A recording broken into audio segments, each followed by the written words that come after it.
Hello, everybody, and welcome to Mrs. G's Storytime. We are reading Patricia Sanjan Tells Her Own Story by Patricia Sanjan, with permission of 10 of Those Publishing Company, and we are reading Chapter 18, Part 2. He was equally in demand at large Bible study conferences in different parts of the world with his amazing knowledge of the Bible. The result of countless hours of patient study, self-tuition in Hebrew and Greek, and notes that filled thousands of loose-leafed sheets.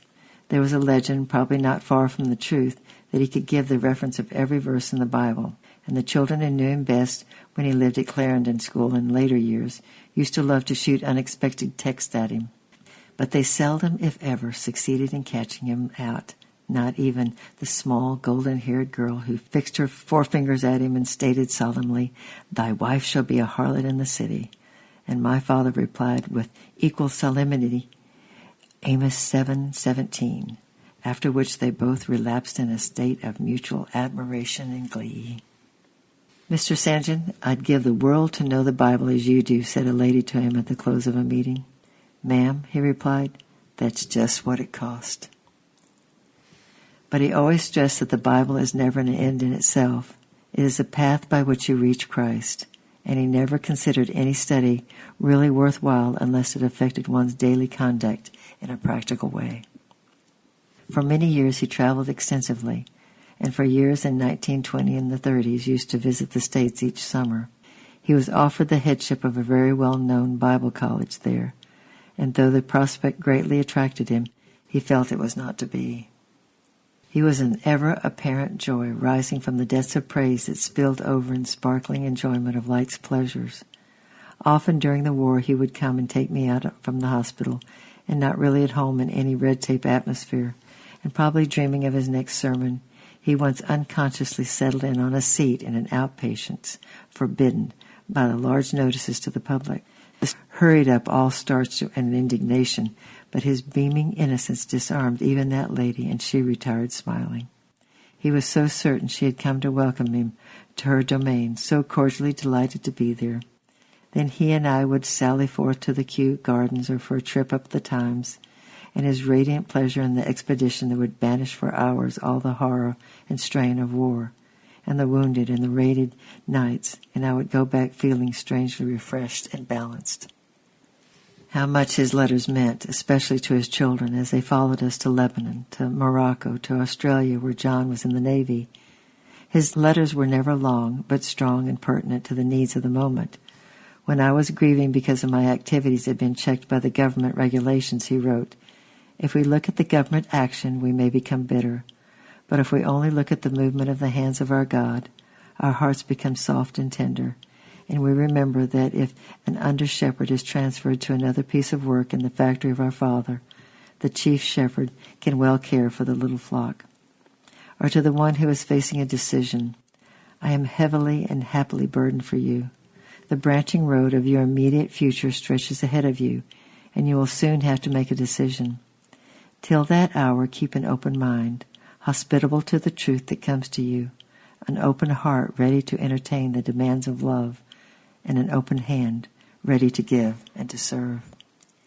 In 1952 he came and visited me in the mountain town in the cold weather winter, and brought me a new oil stove with the inscription stuck on the top, "She spreadeth out her hands to the poor, yea, she reaches out her hands to the needy. With her new stove she is not afraid of the snow." Proverbs 31, verses 20 and 21. And now the plane was landing, and I arrived home to find my father over the worst, and apart from a few expeditions in a wheelchair, he was mostly in bed for the last 8 months of his life. My parents' home at the time was a flat in Clarendon School in North Wales. They had come to live there when the school moved from Marvel through the kindness of Miss Swain, his sister-in-law, the headmistress of the Clarendon, whose love had followed him and the family all down the years, and with whom he had the closest possible friendship. For the past 3 or 4 years, when he had not been strong enough to travel, he had been a school chaplain and had shared the senior scripture teaching with Mrs. Swain. And many are the letters from parents and girls that testify to the lifelong formative value of those same deep expositions of Scripture. Perhaps we shall never fully know all that his spiritual influence and teaching has meant to the young people, wrote one parent, but we do know that he has done much to build up their faith and strengthen them in the following of the Lord. Even the younger children found him extraordinarily approachable.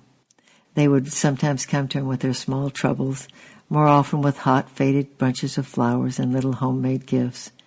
For his last Christmas, they made him a tiny Christmas tree with presents on it, and he sat proudly in the shade of it for weeks. For a while after I arrived, he rallied and had a time to enjoy the full life's last gifts, his peaceful home, the increasing realization of the love of his friends worldwide, and the gradual dawning in consciousness that he would soon see the Lord. These were some of the ingredients of his deep, tranquil content. In the last few years, he dedicated 5 of his eight eldest grandchildren, and the last public service he performed was a dedication of Evelyn, aged 3 weeks, brought by her parents from Coventry for the occasion. The service took place in the sitting room of our home with a few near friends invited. Michael, age 4, often came up with John, his father, at weekends. Jampa was Michael's ideal. He was a gentle little boy, and when my father became really ill, Michael would lean his head on his grandfather's pillow and sit quiet as a mouse, keeping silent vigil. In the morning, his first anxious question on awakening would be, "Do you think Jampa had a good night?" The last months were weary ones. He had frequent heart attacks and could often draw breath only with oxygen, but he never once complained or lost his sense of humor, and was always thinking out little ways of sparing my mother and myself as we nursed him. In spite of the breathlessness, he insisted on praying aloud in loving detail for absent members of the family. He was rejoicing in the hope of seeing his 2 elders from abroad in July, but when he realized he would probably not be there then, he accepted that too. I've held them in my heart for 40 years. They may be at the other end of the world, but they are here all the time. There were times when the physical struggle swamped all else, but even then his heart was anchored. "I feel like a little tug in a great storm," he gasped. "I'm fastened to a great ship on ahead, and it's going into port and can't lose its way. When I go in to see the King, it will be the bright, very bright. I'm the happiest man alive." His sons, Oliver and John, who had arrived the previous evening, were both at his bedside with my mother and me when at 2 a.m. he woke, fully alert and mentally clear. He was able to enjoy them both for about 5 minutes and then relapse into semi-consciousness. The next day, Saturday, May the 11th, 1957, at 2 p.m., he looked up very steadfastly and stopped breathing. The funeral service took place in the little country chapel of Broderin, amid the buttercup fields, the few beautiful wreaths and the hundreds of bunches of wildflowers picked by the children who loved him both spoke of resurrection. A great crowd gathered round the grave to sing, "How good is the God we adore." When the guests finally separated, there was a wide, bright rainbow spanning the sea. "I've never been to such a funeral," remarked an old man from the village. "It was a kind of joyful, like all the time." Hundreds and hundreds of letters poured in from all over the world, from high and low, old and young.